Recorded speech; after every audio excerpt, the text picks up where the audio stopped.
Bonjour tout le monde, bienvenue à ce dîner causerie sur les domaines de l'aménagement et les besoins des personnes plus âgées. Alors, mon nom est Raphaël Fischler, je suis le doyen de la faculté de l'aménagement et j'ai le grand plaisir de vous accueillir aujourd'hui. Je serai l'animateur de cet événement, mais avant de le lancer, j'aimerais inviter Lindsay Dora Germain à nous dire quelques mots. Merci, Monsieur Fischler. Bonjour, bon midi à toutes et à tous. Merci d'avoir pris le temps de répondre à notre invitation et d'avoir saisi cette belle opportunité de garder contact ou de retrouver vos consoeurs et confrères de la Faculté de l'aménagement.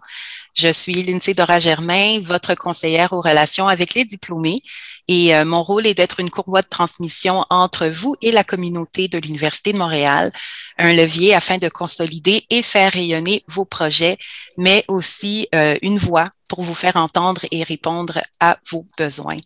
Je sais que les diplômés de la faculté s'illustrent de bien des manières et nous sommes heureux de partager vos bons coups, petits ou grands, avec toute la communauté universitaire.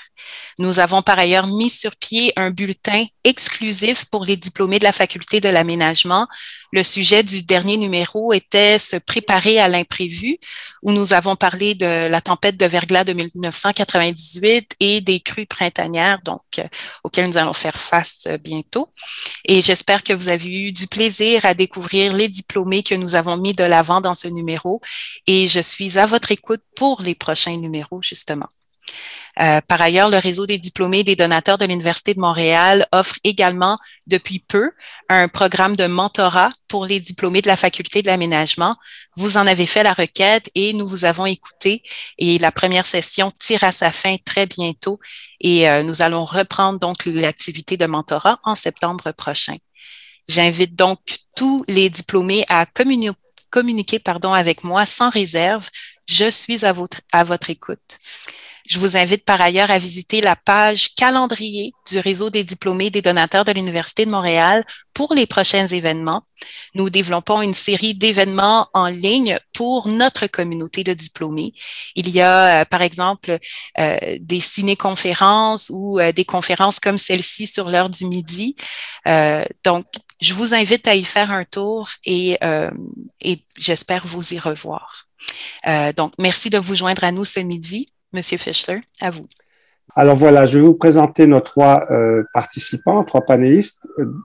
D'abord, je veux les remercier énormément d'avoir accepté notre invitation. Ce sont des gens extrêmement occupés, mais je pense qu'ils sont des spécialistes qui ont beaucoup de choses à partager. Je vais les présenter par ordre alphabétique.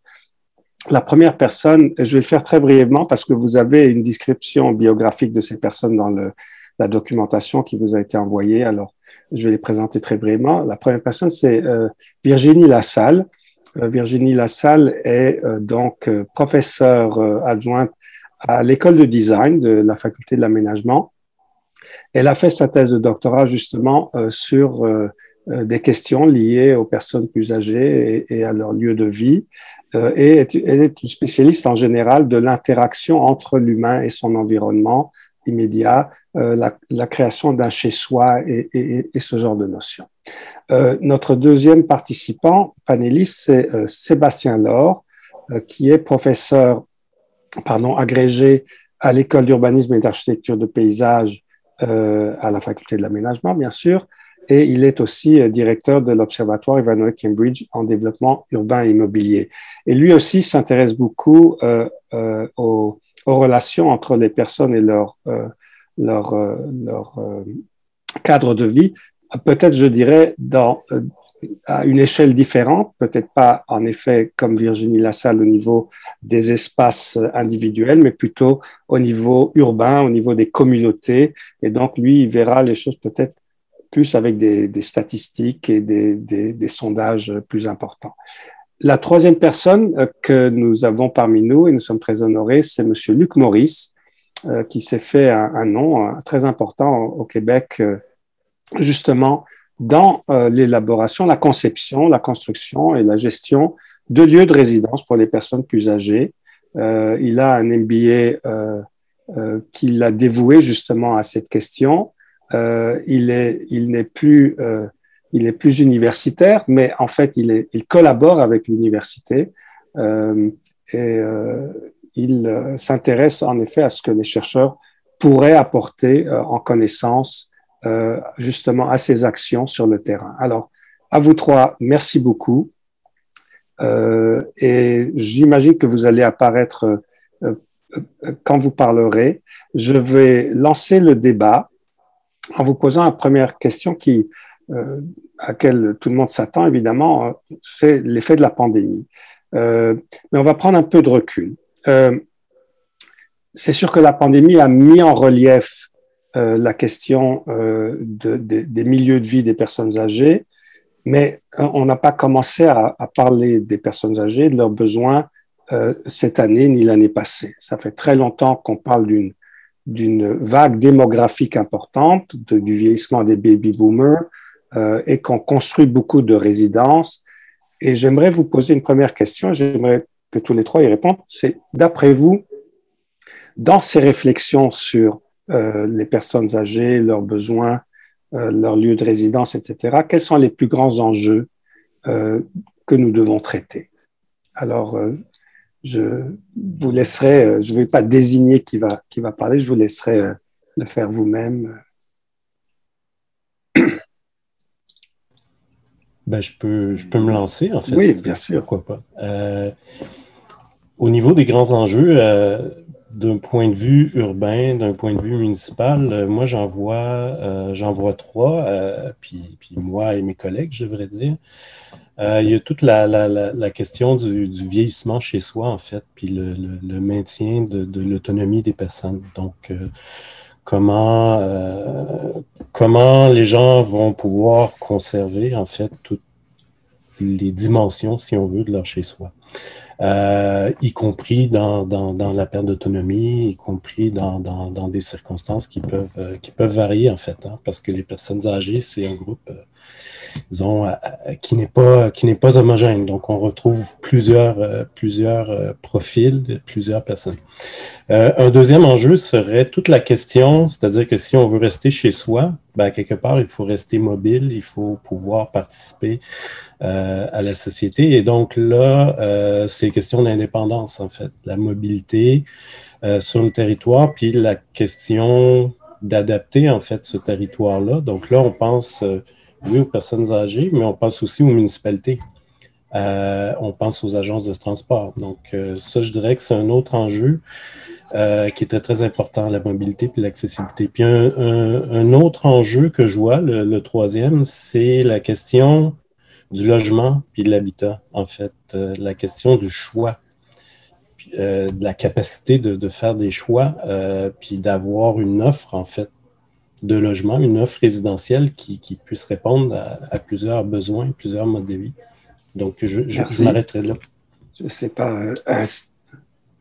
Virginie, peut-être vous voulez... Je peux continuer, oui, parce que moi, j'ai certains points à soulever qui viennent vraiment dans la continuité de ce que Sébastien a déjà amené. Il est certain que dans les aménagements, disons, plus proches de la personne plus âgée, les questions de santé, sécurité physique, ça mobilise toujours les professionnels, les chercheurs de l'aménagement. Mais au-delà de ce qui constitue en fait les fondements à la vie, ce qui permet la vie, on s'intéresse à ce qui ajoute des qualités à la vie. Donc, notamment ici, je pense à la possibilité de maintenir, de développer des relations sociales pour les personnes plus âgées. Donc, comme disait Sébastien, on veut avoir des environnements qu'on peut dire normalisants, auxquels on identifie le chez-soi. Le chez-soi, c'est un lieu où est-ce qu'il y a une ambiance chaleureuse, qu'on a un bon ressenti, mais c'est aussi un lieu de socialisation très important. Donc, ce confort relatif à la socialisation, ça se fonde sur la possibilité d'une certaine intimité, la possibilité de se retirer dans certains espaces, la possibilité d'accueillir des gens, la possibilité d'avoir un cercle social en relation avec l'habitation. Et c'est là, notamment, où est-ce que dans certains environnements, disons, spécialisés, milieux de vie substituts, il faut considérer la possibilité de continuer de prolonger les relations sociales de la personne dans son milieu d'habitation Un autre point aussi qui est lié avec ce que Sébastien disait, c'est l'idée qu'il faut penser dans la durée l'habitation des plus âgés. C'est-à-dire que les besoins vont changer avec le temps chez les plus âgés et qu'il faut penser le logement, le milieu de vie dans une espèce de continuum évolutif. Donc, au fur et à mesure où les besoins vont changer, il faut que l'environnement puisse s'adapter. On veut éviter les déménagements, on veut que la personne puisse garder son ancrage, sa relation à son lieu d'habitation. Puis là, je pense à différentes échelles, évidemment. Donc ça reste aussi une approche évolutive, je dirais, de l'habitation qui est très importante. Merci, merci. Monsieur Maurice. J'aime beaucoup l'élément normalisation. C'est important. Il y a des gens âgés et des gens malades. C'est deux mondes. Et incidemment, en vieillissant, contrairement à ce qu'on pense, il y a à peu près 22% des gens âgés qui vont faire un séjour en CHSLD ou en ressources intermédiaires ou dans un bâtiment médicalisé. Tout le reste de la population, on va décéder d'un arrêt cardiaque, d'un cancer avec les 2 dernières semaines en fin de vie à l'hôpital ou d'une vilaine grippe, d'une chute, des choses comme ça. Alors, pour moi, c'est bien important. Ce qui m'intéresse face à l'habitation et à l'urbanisme, c'est le calimètre de bonheur des gens plus âgés. Puis, dans ce sens-là, les gens aussi, il y a un paquet d'études qui disent s'ils peuvent socialiser, interagir avec des gens, des villages en Italie ou au Japon, par exemple, dont la morbidité est reculée parce que les gens, il y a beaucoup plus d'interaction. Alors, en termes pratico-pratiques, pour moi, ça veut dire concevoir quelque chose qui est collé sur un tas de services. Parce que contrairement à ce qu'on pense, si les gens restent chez eux tout le temps et vieillissent chez eux, il y a des gens qui veulent ça. Et c'est parfait. Mais s'il y a 20 ou 25% de gens qui préfèrent socialiser davantage parce qu'ils s'ennuient seuls chez eux, parce qu'ils ont moins d'enfants, puis on sait que les baby boomers ont fait moins d'enfants que leurs enfants et qui ont moins d'enfants que leurs parents. Alors, la notion d'interactivité, de socialisation, d'autonomie, ça passe par avoir des gens autour de soi puis avoir un milieu qui se prête à interagir ensemble avec plaisir. Ça se passe aussi, ça veut aussi dire avoir beaucoup de services tout près de nous. Alors, quand on bâtit quelque chose maintenant, quand on réalise quelque chose, il faut faire en fonction de 3 coins de rue, c'est parfait pour nous, mais 3 coins de rue pour ma clientèle, c'est pas parfait. C'est un autre arrondissement. Alors, j'ai un devoir pour moi de faire en sorte que les gens soient autonomes et heureux plus longtemps. Merci beaucoup pour ces réponses. Moi, je vais juste essayer de résumer un petit peu. On a entendu beaucoup de choses. Il y a la question du vieillir chez soi, de l'autonomie. Il y a la question de la mobilité, de l'accès au logement, une question importante que 2-3 personnes ont mentionné de sociabilité, des questions d'adaptabilité et puis des questions de soutien, d'infrastructure, etc. Donc, c'est vraiment très divers. C'est un champ où on doit faire face à beaucoup de choses. Mais moi, j'aimerais revenir à la pandémie. Qu'est-ce que vous pensez que la pandémie a changé justement dans ce tableau? Est-ce que la pandémie a mis l'accent sur certaines choses qui n'étaient pas avant en haut de la liste? Est-ce que la pandémie a changé les réflexions dans le monde du service ou de la construction pour les personnes plus âgées? Je peux me Maurice? lancer? Oui, Virginie, allez-y. Oui. Je pense que la question de la santé mentale chez les plus âgés, notamment, a été mise en évidence. Encore ce matin, j'entendais à la radio cette explication sur les constants changements entre le confinement, déconfinement. On disait on confine pour la santé physique et on déconfine pour la santé mentale. Donc, cet aller-retour, là, finalement, de conjuguer des aspects très complexes en lien avec l'environnement, avec les contacts, avec les autres.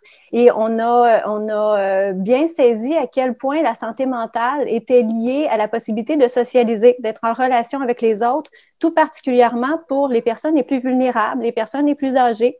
Donc, moi, je considère que c'est un aspect très important qui a été mis en évidence par la pandémie. Et un cas particulièrement éloquent pour penser à ça, c'est la question des proches aidants, qui n'ont plus accès à leurs parents très âgés, à leurs proches très âgés. Et on a vu que, bien sûr, la qualité de vie de ces personnes-là était impactée, mais aussi quelquefois la vie elle-même, parce que pour certaines personnes très vulnérables, c'est allé jusque-là. Donc, je pense que l'idée de concevoir des lieux de vie qui permettent l'accueil des proches, qui permettent d'avoir une socialisation au quotidien, même dans les milieux de vie substituts, et là où normalement on ne pense pas à ce type de considération, mais c'est essentiel pour la santé mentale, pour la dignité de la personne.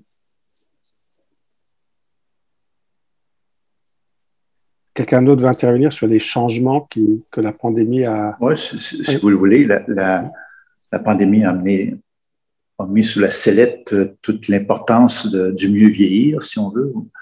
On va tous y arriver, on espère pouvoir y arriver. Et toute la notion pour moi de l'immense nombre de complexes CHSLD qui sont bâtis dans des anciennes maisons de religieuses, par exemple, si ça ne fait pas pour autrui, ça fait pour les personnes âgées malades. Cette notion-là, j'espère, je souhaite qu'elle est révolue. Et ça n'a pas de bon sens. Mais des fenêtres à 3,5 pieds de haut, vous êtes assis à votre table de cuisine puis vous ne voyez pas dehors. Alors, c'est révolu. Il faut sortir de ce modèle-là qui fonctionnait faute d'autres options, ben c'était correct pour ça. Alors, je souhaite que cet état-là ou cette pandémie-là aura mis un clou à tout ça. Là. Sur d'autres aspects plus positifs, ça a accéléré l'élément de technologie. Oui. Alors, les gens, moi, je suis rendu à 84% des gens chez moi, sur 12 200 personnes qui ont une tablette, ont un téléphone intelligent ou un ordinateur pour parler à leurs proches et tout ça. Alors, tant mieux, c'est une belle réalisation à ce niveau-là. Mais c'est un changement de mentalité, je vous dirais de plus. Le dernier point, la densité de population a un impact, on l'a vu, c'est clair, mais il ne faudrait surtout pas dire, c'est facile d'aller vivre seul dans le bois quelque part, mais on oublie la socialisation, puis on oublie l'interaction.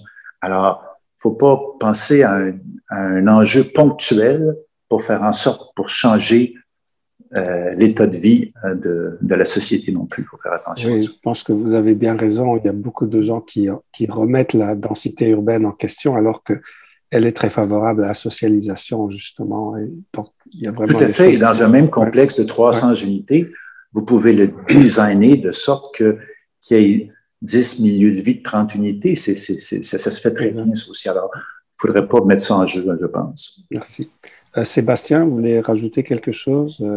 Oui, nous, en tout cas, à l'échelle à laquelle je travaille, en fait, la pandémie n'a pas mis quelque chose de différent en perspective, mais a renforcé, en fait, des tendances sur lesquelles on travaillait déjà. Donc, le souhait de vieillir chez soi qui peut peut-être être renforcé, par exemple, les questions de maintien à domicile, comme je parlais au tout début. Mais je pense que, puis mes deux collègues en ont parlé, ce que la pandémie a montré, a mis en lumière, c'est l'importance puis la grande valeur de l'espace, en fait. Des gens qui avaient de l'espace chez eux, les gens qui avaient des espaces de qualité partagés, qui pouvaient quand même utiliser à bonne distance, par exemple. Des gens qui habitaient proche d'un parc, des gens qui avaient justement accès à cet espace-là.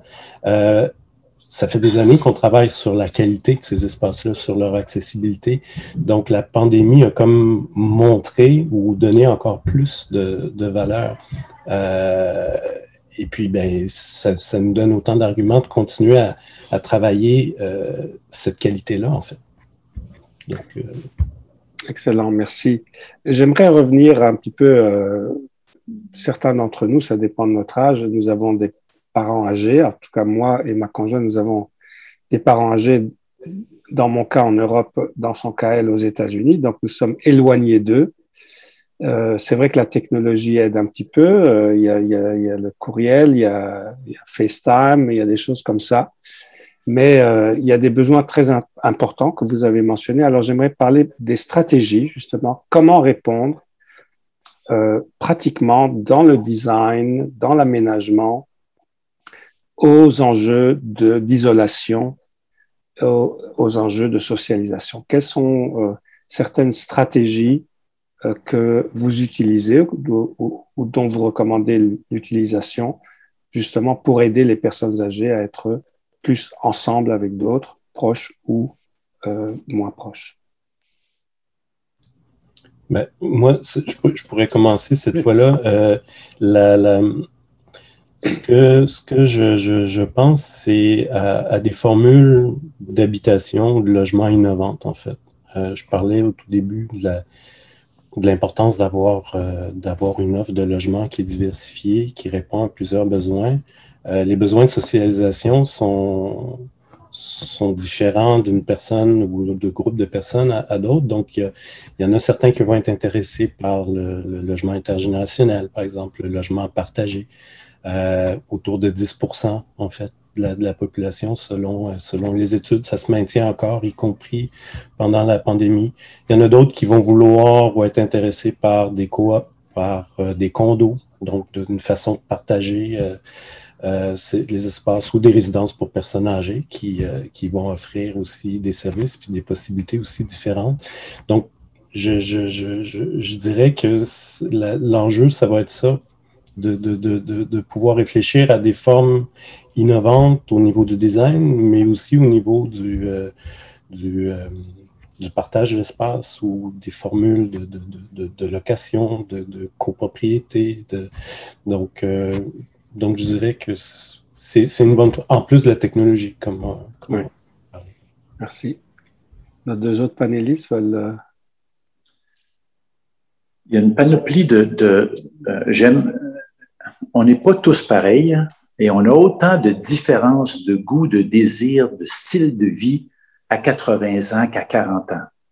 Et ça, c'est important, c'est implacable comme mindset, si on veut, pour prendre des décisions, à savoir l'urbanisme et l'architecture de demain, qui va plaire davantage à une clientèle plus âgée. Alors, il y a beaucoup d'options possibles, il y a beaucoup de choix possibles, puis il faut que ça continue comme ça. Il ne faut pas institutionnaliser le vieillissement. C'est bien important pour moi. Et personne ne veut vivre dans un milieu institutionnel. Les gens veulent vivre dans un milieu où il y a des choix. Nous, on essaie de faire des complexes. Ça ne paraît pas que c'est un complexe. Il faut que ce soit un bloc appartement, condominium de bon goût, qui soit bien intégré dans sa communauté. Alors, et ça plaît à peu près 30, 33, 34% de la population. Mais ça plaît pas à tout le monde et c'est parfait comme ça. Et c'est comme ça se doit. Dans votre question, vous parliez aussi de l'importance de la famille, des liens familiaux. Ça m'inquiète énormément. Dans 20 ans, les gens qui auront 40 ans, qui auront 80 ans, il va y en avoir près de 40% qui n'auront ni frère, ni sœur, ni papa, ni maman, ni enfants. Alors, c'est énorme par rapport à 18-19% maintenant. Comment va faire, moi je sais, mes parents, mes beaux-parents, des gens que je considère mieux que la moyenne des gens en termes d'autonomie, en termes financiers, intellectuels et tout, mais si je n'avais pas été là lorsqu'il y avait 83, 84 ans, il y aurait eu beaucoup de difficultés à avoir un mieux vieillir. Alors, je me dis, comment nous, on va faire quand on va être là? Et ça a un impact important. Le fait qu'il va y avoir beaucoup moins de liens de parentaux en vieillissant. Et on essaie de travailler beaucoup sur cet élément-là. De là, l'importance encore de tenter de se regrouper et d'identifier, de faciliter la tâche pour autrui, d'identifier 3 ou 4 personnes avec lesquelles on a des atomes crochus qu'on va pouvoir bien vivre plus longtemps. Merci. Virginie? Oui, on gagne à penser la socialisation de différentes manières, à différentes échelles. On parle de la famille, mais on peut parler de solidarité sociale aussi qui prennent différentes formes dans les communautés, qui prennent différentes déclinaisons aussi selon le contexte, que ce soit en ville, à Montréal, dans les plus petites municipalités, dans les milieux ruraux. Donc, il y a différents types de socialisation aussi là, qui vont par-delà la famille proche. Donc, encourager les nouveaux modes de solidarité sociale, favoriser la création de communautés qui impliquent, par exemple, le quartier, élargir un peu. Concrètement, qu'est-ce que ça peut vouloir dire? On peut penser la résidence pour personnes âgées ou ces lieux conçus spécialement pour les plus âgés comme des lieux de rencontres intergénérationnelles, où est-ce qu'il y a une mixité d'usages, où est-ce qu'on veut attirer les gens de l'extérieur à l'intérieur de ces complexes-là. Là, je sais que les complexes de M. Maurice, justement, offrent plusieurs services qui peuvent être très attrayants pour les communautés à l'extérieur, par exemple. Et comme ça, je trouve qu'il y a un grand potentiel d'interface pour la rencontre communauté et personnes plus âgées. Donc, favoriser comme ça la création de nouveaux liens, élargir le cercle social. L'élément normalisant est important, comme vous l'avez soulevé même tantôt. On a 7 complexes auxquels on a greffé des marchés d'alimentation pleine grandeur, accessibles à toute la communauté et quelques restaurants aussi. Alors, les gens peuvent aller dans des milieux normalisants, faire encore partie de la société, voir encore des enfants se promener, puis tout ça. Alors, pour moi, c'est important, tout ça. C'est pas toujours facile à réaliser. Je pense que j'ai déjà regardé un petit peu les questions. Nous avons des questions on va les aborder si la personne pourra poser sa question, mais des questions de réglementation, de règlement d'urbanisme, etc. La mixité n'est pas toujours très bien vue. Et c'est vrai que les personnes âgées, moi je me souviens, j'ai habité dans un immeuble en tant qu'étudiant où il y avait des personnes âgées et nous avions une école à côté de chez nous et elles réagissaient de manière très différente à la présence de l'école. Pour une dame, la présence de l'école, c'était extraordinaire d'avoir des enfants qui étaient là et d'entendre les enfants jouer. Elle en jouissait énormément. Et pour l'autre dame âgée, c'était une nuisance, c'était du bruit, c'était donc la relation que la personne a, comme vous le dites, Monsieur Maurice, à 80 ans, c'est la même chose qu'à 20 ans. On est très différents, on a des tempéraments différents et des attentes très différentes. Je vais passer à une question un petit peu différente. On va parler un peu plus de design, et donc d'aspect formel. Il y a des gens qui disent que, en fait, les produits qui sont faits, et quand je dis produits, ça peut être comme une tasse, aussi bien qu'un immeuble, mais les produits qui sont conçus pour les personnes âgées, parfois ont un peu cette marque personne âgée. Elles ont un style de vieux, si je puis dire. Est-ce que ça vous frappe aussi, vous? Est-ce que vous voyez ça au Québec aussi? Est-ce que vous pensez que c'est un vrai problème? Comment est-ce que vous abordez cette question dans votre recherche pour être professeur ou dans votre pratique pour Monsieur Maurice? Monsieur Maurice, vous êtes à l'écran, si vous voulez. Nous, on fait. Écoutez, j'ai déjà eu des gens, moi, qui se sont rebellés contre nous parce qu'on avait des tasses et des assiettes qui étaient pas en verre, pas aussi élégantes dans les salles à manger pour les appartements que les salles à manger pour les unités de soins. Alors, la personne était malade, je pense à 2 personnes, entre autres, m'ont écrit une lettre assez solide pour me dire « Je suis insulté. Et oui, si j'en casse une de temps en temps, so what? » Alors, pour moi, c'est bien important. Encore une fois, l'élément normalisant, dans la mesure où ça ne touche pas à la sécurité des gens. Alors, pour moi, c'est 2 mondes à ce niveau-là, tout à fait. Virginie, je sais pas si oui, dans la même idée, on reprend beaucoup ce mot normalisant, là. Mais à la fois, on peut avoir des bonnes conceptions qui sont adaptées aux besoins particuliers des plus âgés. Je pense qu'on a un excellent bassin de designers, d'aménagistes, d'architectes qui ont les capacités de conjuguer justement un design qui est normalisant et qui est à la fois adapté aux besoins des plus âgés. Donc, on pourrait dire d'une conception inclusive, en fait, qui convient aux plus âgés, mais aussi à plein d'autres personnes. Puis c'est là, en fait, une clé d'une meilleure conception en général, c'est-à-dire d'intégrer ce genre de considération à nos designs. Et puis, éventuellement, qu'est-ce qu'on se rend compte, par exemple, pour l'aménagement de l'environnement bâti? Bien, c'est que ça va mieux convenir aux gens, par exemple, à mobilité réduite, mais pas nécessairement âgés, aux familles qui se promènent avec une poussette, à des gens qui ont une limitation physique temporaire. Donc, c'est une meilleure manière de concevoir comme ça. Oui. Sébastien, je ne sais pas si c'est un domaine qui Ben, je m'inscris tout à fait dans ce que Virginie disait, c'est-à-dire que nous, ça fait des années qu'on réfléchit puis qu'on se bat, entre guillemets, pour la ville pour tous. En fait, en urbanisme, c'est un peu ça. Comment aménager, comment localiser des services, comment créer des infrastructures qui sont justement accessibles pour tous les profils, que ce soit des poussettes ou des marchettes, peu importe. C'est très, très important. Puis, ce qui ressort aussi des enquêtes qu'on peut faire ou des entretiens ou des focus group qu'on peut faire, c'est justement ce que M. Maurice disait, c'était l'étiquette pour personnes âgées, la ville amie des aînés. C'est une bonne démarche, en fait, pour nous faire réaliser que la ville est peut-être pas adaptée partout et pour tous.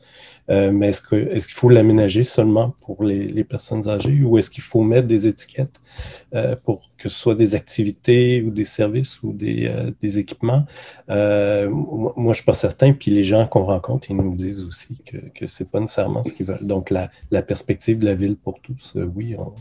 On vit dans un monde de perception beaucoup. Hein? Et on ne sait pas, on ne le voit pas, mais au cours des dernières 5 années, la qualité des logements, des condos adressés aux personnes plus âgées n'a rien à envier à ce qui se fait dans le nouveau logement de bon goût aussi. Je peux penser à 3 ou 4 exemples où je viens d'ouvrir des complexes, là, et le terrain voisin, il y a des complexes haut de gamme qui s'ouvrent aussi, puis on est de meilleure qualité, des appartements plus grands que eux. Alors, on n'a rien à envier, alors qu'il y a 30 ans, la notion de résidence, c'était presque un demi-mouroir, tu sais. La personne ne pouvait plus vivre seule, alors il fallait qu'elle aille là. On n'est plus là du tout, là. Il y a des changements importants et je travaille avec Janine Bertrand présentement parce qu'elle a fait des commentaires auxquels je n'étais pas d'accord, pour monter une enquête avec Crop, au lieu d'avoir un paquet de gens qui parlent de ce qui est bon pour les personnes âgées. Pourquoi pas avoir des personnes âgées? Il y en a encore beaucoup de très articulés qui sont capables de dire, eux, ce qu'ils recherchent. Bien sûr. Écoutez, merci pour ça. Moi, il me restait des questions, mais il est déjà à 12h34, 35 pratiquement. Donc, et je vois qu'il y a beaucoup de questions du public. Je vais demander à Lindsay peut-être de commencer à intégrer le public dans notre conversation. Alors, je vous en prie, Lindsay, dites-nous quelles questions vous voyez. Tout à fait. Merci beaucoup à tous les panélistes pour vos échanges. Effectivement, M. Fischler, il y a beaucoup de questions dans la période dans les questions-réponses. Et la première faisait référence à ce que vous parliez plus tôt, mais qui est aussi revenu, qui était la mixité entre les différentes personnes dans les âges, mais aussi par rapport à ce que vous parliez pour des règles et des lois dans les municipalités. La question de Lise Proulx, c'est que pensez-vous des maisons intergénérationnelles? Certaines municipalités ne les permettent pas. Que pensez-vous de ça? Peut-être on va laisser Sébastien intervenir là-dessus d'abord. Oui, il y a beaucoup de municipalités qui ne le permettent pas. Il y a par contre aussi beaucoup de municipalités qui commencent à intégrer en fait cette option-là, à permettre en fait cette option-là dans différents quartiers. On voit que c'est peut-être plus facile de le permettre dans les nouveaux quartiers. Où on construit du neuf, où on le permet d'emblée, que de modifier des quartiers qui sont existants, où les gens sont présents, sont dans leur maison, puis on peut avoir un problème aussi d'acceptabilité, en fait, ou de résistance au changement. Ça fait 20 ans, ça fait 30 ans qu'on parle de permettre le logement supplémentaire. Ça serait peut-être l'occasion de donner un petit coup d'accélérateur là-dessus, sachant que même si on le permet, ça ne veut pas dire que tout va se transformer. Là, je parlais de 10%. Donc, si on prend une rue qui a 10 maisons, il va y en avoir peut-être une avec un logement supplémentaire. Donc, mais je crois que c'est important de le permettre. Je parlais du cocktail de choix résidentiel. Qu'est-ce que ce choix-là de possible? C'est déjà sachant que c'est aussi très cher. Là, la Société centrale d'hypothèque et de logement est a toutes sortes de beaux programmes pour favoriser cet état-là aussi. Mais il y a des risques aussi à la revente pour certaines personnes. Là, ça complexifie les choses, ça rétrécit le nombre de personnes qui sont intéressées à ça. Lisez, si je peux me permettre, Lise Proulx a posé une deuxième question, elle a rebondi sur la réponse. Elle demandait, au-delà de ce que les municipalités autorisent ou non, est-ce que M. Maurice lui-même envisagerait d'intégrer différentes générations dans un complexe? Ou est-ce que c'est trop difficile à faire? Non, absolument. Les gens apprécient ça beaucoup. Je vous dirais, on n'en parle pas là, mais dans chaque complexe, 1 sur 2 au moins, j'ai une personne très trisomique, entre autres, parce qu'elle a vécu avec sa maman ou son papa toute sa vie. Et là, elle a 40 ans, puis les parents ont 80, 85 et ont de la difficulté. Alors, ils apprécient beaucoup qu'on accepte ça dans la mesure où la personne a une humeur ou une personnalité qui est agréable. Moi, avec grand plaisir, ça normalise encore une fois où on est. À la surprise, je vais peut-être surprendre quelques-uns, mais j'ai au moins une vingtaine de personnes qui ont... Les plus jeunes chez nous, c'est 58 ans, mais entre 60 à 60 ans, j'en ai quand même un bon nombre qui sont là. Alors, chacun a des choix différents, des désirs différents dans la vie, de l'insécurité. J'ai au moins une vingtaine qui travaillent, quelques-uns qui sont des diabétiques comateux, entre autres. Ils peuvent compter sur une assistance si c'est là, mais ils vont travailler le matin. Alors, voyez-vous, il faut pas avoir un modèle ou une perception bien précise. Merci. Lindsay, vous voulez nous donner une autre question, peut-être? Oui, tout à fait. Donc, je pense que M. Maurice, vous avez répondu aussi en partie à une question qui était de Jean-Yves qui parlait de si c'était un mythe ou une réalité pour la mixité des groupes d'âge dans des résidences de personnes âgées. Donc, ce que je comprends. Je vous partage un petit fait. J'étais au Danemark, aller voir différents complexes. Et il y en a un qui n'était pas accepté parce que c'était une école secondaire, comme monsieur disait tantôt, là, une école secondaire un peu active à côté. C'était un peu intimidant pour la résidence en question. Par contre, il y avait une école primaire dans un autre endroit, puis une garderie. Ça passait très bien. Voyez-vous, c'est comme dans la vraie vie, comme les projets condos qu'on connaît. Donc, merci beaucoup encore pour votre réponse. Je sais que présentement, on le voit pas mal dans les médias aussi. C'est une question ici, je vois de Mathias Duc qui parle de la surchauffe actuelle en construction. Puis comment est-ce que vous voyez que ça va influencer le développement du parc immobilier à un moment crucial où nous devons accélérer la cadence pour répondre aux besoins qui arrivent rapidement. Donc, on avait parlé de la population vieillissante et il y a vraiment une surchauffe là, présentement en construction. Comment la voyez-vous, cette influence? Je pose ça à n'importe qui. Dans le milieu de la construction, pour me permettre de répondre, on parlait tantôt de la pandémie actuelle. Pour moi, ça, c'est encore ponctuel. Je suis bien plus inquiet par les 37 000 nouvelles personnes de plus de 75 ans qui s'ajouteront à la population du Québec année après année au cours des prochains 25 ans. On sait qu'il y a 10 % de ces gens-là qu'il faut prendre soin. Comment on va s'y prendre? Comment on va amener, disons, 2000 unités de soins additionnels, surtout 2000 aidants de plus additionnels par année quand on n'est pas capable de le faire depuis 15 ans, 20 ans? Alors, je suis incertain de ces réponses. Je n'ai pas ces réponses-là. C'est majeur. Ce tsunami-là qui s'en vient, on n'est vraiment pas prêt à y faire face. C'est inquiétant. Et vous avez tout à fait raison. Les coûts de construction montent, les coûts de terrain montent de façon astronomique et ça va créer un obstacle. Les maisons des aînés, tout ça, est-ce qu'on va être capable de continuer sur une base long terme? Hein? Qu'est-ce qui a arrêté le métro de Montréal? C'est l'inflation pour creuser de façon souterraine. Sinon, on aurait 1 ou 2 stations de plus par année depuis 30 ans. Ça l'a bloqué complètement parce que c'est des coûts astronomiques. J'ai peur que ça fasse la même chose dans le logement. Et le logement social encore plus, malheureusement. Sébastien? Ben, c'est justement là-dessus que je voulais intervenir. Les coûts de construction, ça met de la pression bon, pour tout le monde, le marché du côté privé, mais je dirais que ça en met encore plus sur le logement social, sur les modèles coopératifs qui ils ont les mêmes règles que tout le monde, alors qu'ils ont moins de moyens.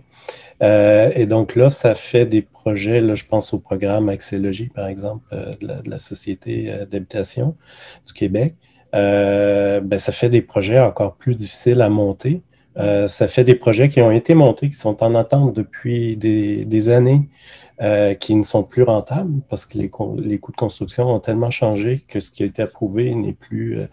donc là, il y a une problématique de financement, en fait. Ou très inquiétant, très inquiétant. Puis il y a aussi une autre problématique que j'ajouterais, c'est celle du temps décisionnel. Oui. Je viens de bâtir 58 logements sociaux dans Huntsic et à côté d'un terrain où j'ai bâti aussi d'autres logements.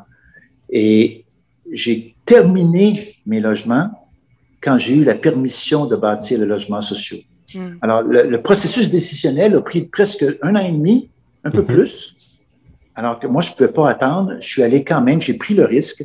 J'ai commencé la construction de logements sociaux, mais sans aucune garantie. C'est pas acceptable, ça, que le processus décisionnel soit si long et ça amène des coûts encore plus, donc encore moins. Donc, le promoteur ne veut pas faire de logement social. Non seulement ses coûts ne seront pas respectés, il est à risque et c'est très, très long. Alors, c'est un autre enjeu. Exactement. Il y a le financement et, comme vous le dites, les délais, les processus. Décision à Montréal, décision à Québec, décision à CHL, décision Brera, décision de la commission de la construction. C'est fou. Et ils ne se parlent pas, ce monde-là. Alors, Virginie, est-ce que vous voulez rajouter quelque chose sur la notion d'équité, justement, ou d'équité? Vous qui regardez le développement d'un sentiment de chez soi, chez les personnes plus âgées, est-ce que... Sentiment d'équité, en fait, une approche d'équité qui... Moi, j'en arrive à l'idée qu'on est rendu à faire des choix de société quelque part. Donc, on parle à une autre échelle, là. On a besoin de changements qui sont en profondeur puis qui doivent s'arrimer mieux aux valeurs actuelles, ou en fait, peut-être c'est ce questionnement-là auquel on est confronté aujourd'hui qui va devoir regarder comment nos systèmes sont organisés pour pouvoir favoriser ce qu'on veut favoriser aujourd'hui, ne serait-ce que on sait justement, l'espace, ça a un coût. On veut avoir des espaces de plus grande qualité. Ben, ça a un coût aussi, là, même dans le système de santé. Quand on parle, par exemple, dans les CHSLD, on sait qu'auparavant, il y avait jusqu'à 4 lits par chambre. Maintenant, on trouve ça inacceptable. 1 lit par chambre, une chambre plus grande et tout ça. Donc, quelque part, on remonte au choix de société, étant donné les coûts que ça implique. Lindsay, vous voulez nous donner une autre question? Oui, j'ai une autre question ici. Donc, c'est une question de Sylvain Duchesne-Polinis qui demandait, donc, j'imagine que vous êtes sensible à la démarche centrée usager. Autrement que par une simple consultation des personnes plus âgées, de quelle manière, selon vous, on peut inclure ces personnes par une participation active aux nouveaux aménagements vis-à-vis leurs besoins? Je peux me lancer? Il y a plusieurs manières de le faire. Je pense qu'il y a plusieurs choses qui sont à l'essai. Il y a les consultations, il y a une collaboration plus directe dans les projets, même au niveau de la formation de nos futurs concepteurs là, à la faculté de l'aménagement notamment. Maintenant, on va impliquer des usagers. Bon, moi, je ne l'ai pas encore fait avec des personnes plus âgées, mais je le fais, par exemple, avec des personnes autistes ou des intervenants de différents milieux pour concevoir, non seulement pour les gens, mais avec eux et par eux. Donc, s'intéresser à la manière dont eux voient les choses, puis comment ils peuvent venir enrichir le processus de conception lui-même. Donc, il y a vraiment plusieurs manières de le faire et je pense que on est à un bon moment justement pour se questionner puis aller chercher dans notre boîte à outils comme ça plein de manières d'impliquer les gens. Je pense que cette envie aussi de la part de la population de participer à des projets puis de renouveler les projets d'aménagement. Donc, autant, oui. Est-ce que vous pouvez nous donner un ou deux exemples de manières d'impliquer les gens, justement? Est-ce que c'est des focus groups? Est-ce que c'est... Oui, ben un exemple, dans le cas d'un milieu de vie substitue une habitation transitoire qu'on avait fait avec un CIUS, on a fait un atelier design collaboratif. Donc, on avait déjà élaboré le concept de l'espace et puis on est allé faire des propositions à des proches de jeunes qui allaient habiter. C'est un milieu pour des jeunes, de jeunes ados. Et les parents étaient présents, des intervenants sur place, des gestionnaires. Et puis, on testait un peu les limites de ce qui était acceptable pour eux. On amenait différentes directions. Et il y en est ressorti vraiment des propositions super intéressantes qui nous ont amenés à faire d'autres types de concepts, finalement, pour répondre aux besoins. Alors, c'est pas seulement une consultation de est-ce que ça vous plaît pas, mais participons, remettons en question, testons un peu les possibilités, puis voyons ensemble qu'est-ce qui peut en ressortir. Monsieur Maurice, vous devez faire, non, des focus group ou des trucs, des choses comme ça? Oui, beaucoup. On le fait chaque année. Et on fait aussi des focus group. Je prends beaucoup de plaisir à prendre 8 personnes ensemble et aller prendre un souper dans un restaurant.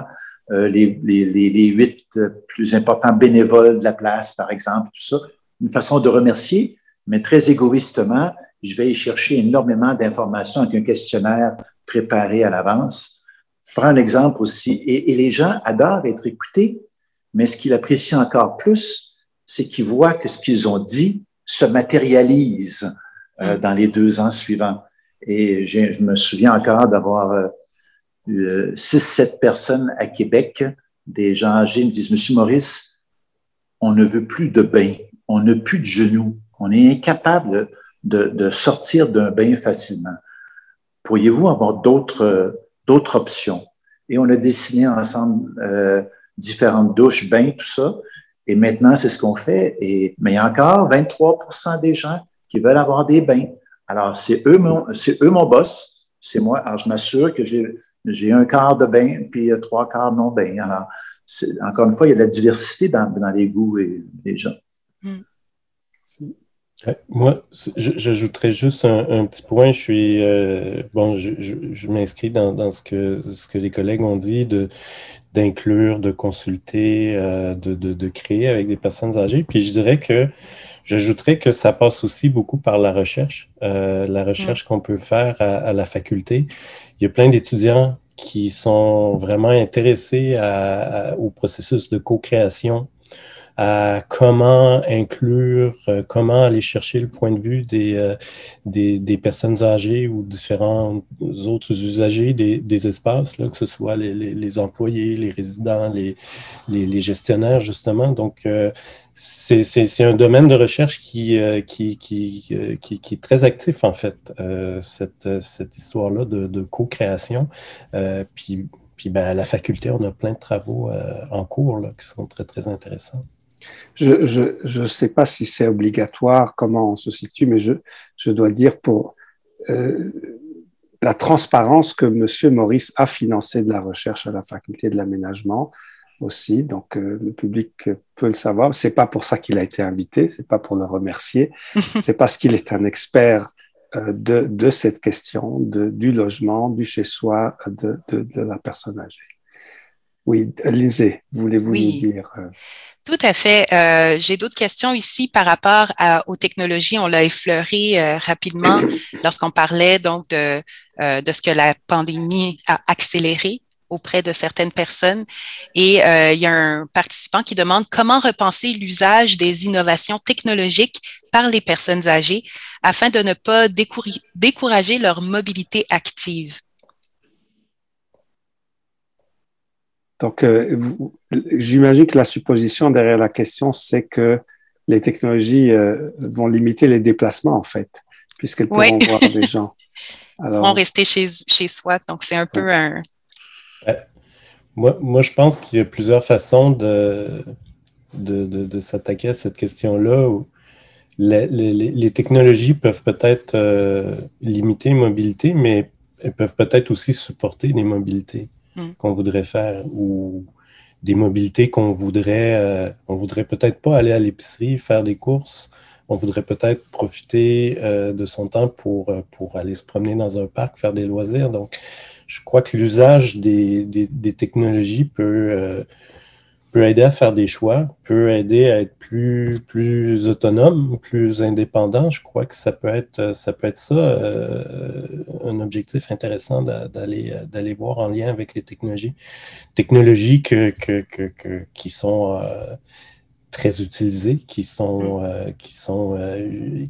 comme Internet, par exemple, comme Zoom, tout ce que la pandémie a pu amener comme pratique, qui sont bien maîtrisées, c'est ça que je veux dire, par beaucoup de personnes âgées.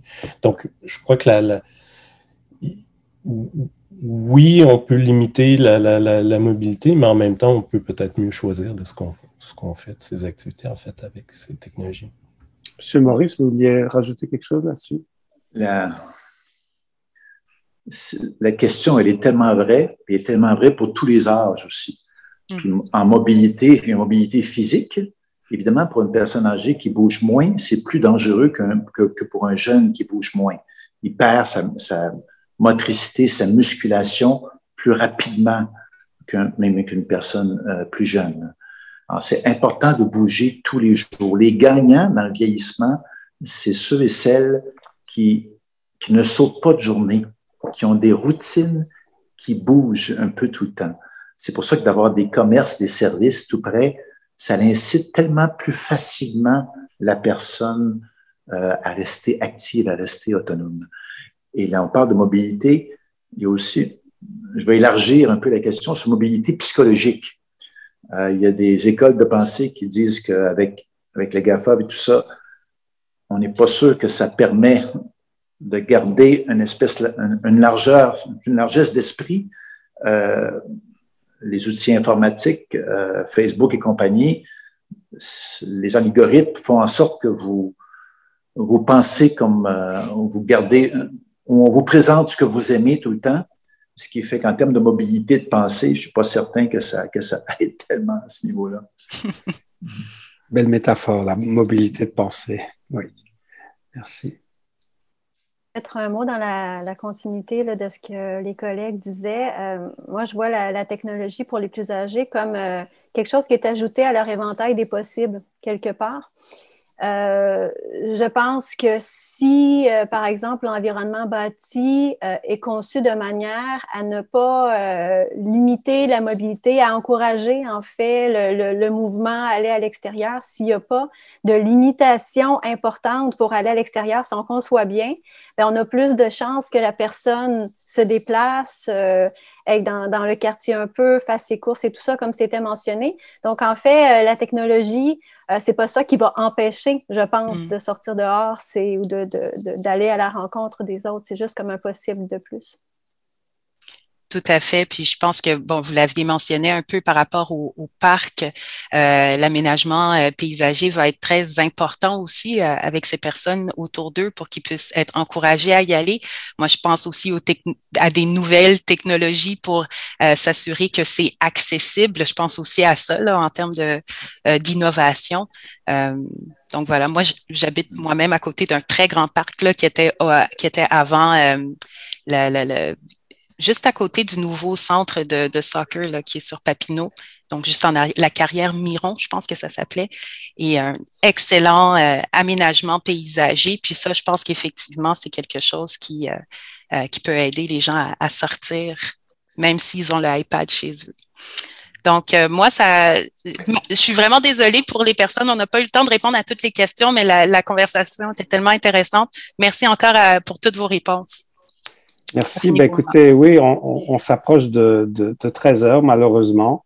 Alors, on va conclure ici. D'abord, je veux remercier toutes les personnes qui sont venues se joindre à nous aujourd'hui. J'espère que ça a été intéressant pour vous. C'est vraiment très bien de voir que nous avons eu 55, je pense, 55 participants. Et puis, je voudrais remercier évidemment nos trois panélistes, Monsieur Maurice, Madame Lassalle, Monsieur Laure, un grand merci d'avoir pris le temps de nous parler, de partager votre expertise, votre sagesse sur ces questions. Alors, écoutez, je suis sûr que c'est un sujet sur lequel nous allons continuer à travailler, chacun dans vos domaines, mais je pense que la faculté de l'aménagement aussi reste à l'écoute. Je peux vous dire que toute l'interface entre le milieu bâti, d'une part, et le milieu naturel, on en a parlé juste à la fin, c'est très important, mais aussi toute la santé publique, santé physique, santé mentale, c'est très important aussi. Et en fait, je peux vous le dire, on est en discussion avec l'école de santé publique pour tisser des liens plus fermes entre la faculté de l'aménagement et eux, parce que ce sont des domaines dans lesquels on a beaucoup de travail à faire. Alors, merci encore à vous trois. Et merci à Lindsay, au réseau aussi. Et puis, je vous souhaite à tous et à toutes une très belle deuxième moitié de journée qui est encore belle, ensoleillée et chaude. Alors, on parlait de mobilité. Je vous invite tous à sortir de chez vous et à en profiter.